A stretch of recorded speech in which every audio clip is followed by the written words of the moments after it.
Vanakkam. Neglect is the most common form of psychological child abuse and is a very most important public health issue, posing detrimental consequences for the children, society, and posterity. It is increasing at an alarming rate. There are a great many numbers of reasons for this abuse, but if the parents understand and act wisely, automatically this kind of abuse will be reduced to a bare minimum within a matter of weeks.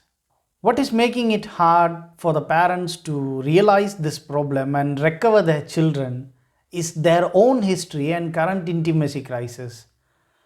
One form of intimacy crisis is causing another form of intimacy crisis. Intimacy is a highly complex, subjective construct and experience, the meaning of which changes with age, experiences, and expectations. It is hard to describe, but is readily identifiable and enjoyable. The future education system should integrate at least few lectures in the primary, secondary, and tertiary education as ways to enriching the individual student.